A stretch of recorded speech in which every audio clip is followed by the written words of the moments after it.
Get the fucking, I'm not getting in the car. And Remember those fucking days? along those lines, Did you go to drive-ins when you were a kid? I went to a few, but that was the tail.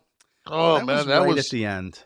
I mean, that was, and we even it got to the point where we were like juniors and seniors, where we'd like fucking take somebody's like dad's Cadillac and pile like 6 motherfuckers in the trunk, and two guys come in and Oh, so you don't and get have charged for yeah, it. and then have have like lawn chairs and shit in the trunk with the guys and fucking beers, and then pull out and put the lawn chairs around.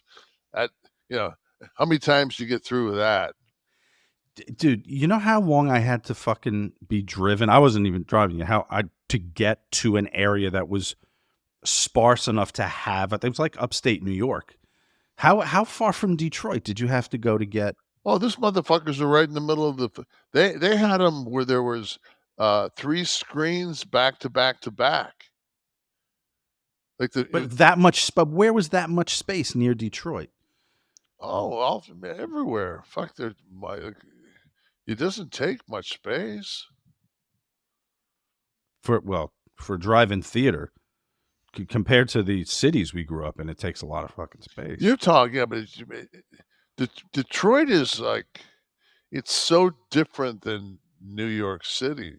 Like, have you ever watched Bourdain when he goes to Detroit? No. He hangs out with like Detroit's is vast. Mm-hmm. It's like Jacksonville. It's a big fuck, man. Right. The square mileage of Detroit is gigantic, and like there in Detroit, I know there was the Jolly Roger. Like south, like there was the E-course, Fort George. That was on Fort Street. I think that was in Southgate. There was one way out in Woodhaven called fuck. What was that called? That was kind of the shits. Wow, you had that many around you. Oh, we had like yeah. That's incredible. I remember seeing like James Bond movies at the drive-in where we were supposed to be asleep in the back, and I'd be watching the James Bond.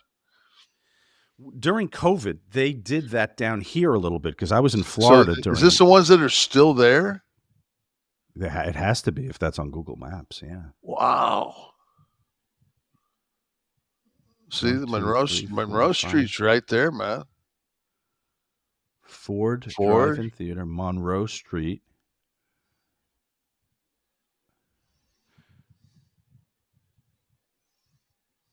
Oh, you see, now those are set up in like a plaza in the city.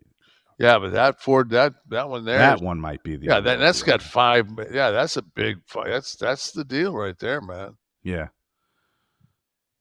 They did those down here during COVID. I went down to, I think it was DeLand had Deltona had they did what did we see? It was like Ferris Bueller's Day Off and something else. I wanted to see Jaws. They were doing Jaws at midnight though. Kids were falling asleep. Like painted the wall though in the back of it. It was like a regular theater, like a 12-plex or something. They just painted the wall so they could project, and they built a system. And because as they progressed, they went from you used to have the speaker that had a wire that you had to put and wheel it in your car, and then later on it was hooked to the FM radio. Right, you just tuned in a station and you got station. It, yeah. I always thought it was cool, man, because they always had like great fucking like concession stand, like greasy cheeseburgers and fucking hot dogs and shit. Hot dogs and sodas, yeah. And they'd sit at you'd pull up and they'd fucking do the hot dog jumping in the bun and that whole fucking deal. Let's go to the lobby and get a treat, yeah. And they'd say this to the snack bar. Let's all go to the snack bar. There'd always be ass in that snack bar too. Well, because it was near a miniature golf course, which was right next door, so that's why. Yeah, well, because floated over from. Everybody knows if you're not going to influence at a putt, you got to influence at a fucking drive-in movie. What is it there? We get the prices there.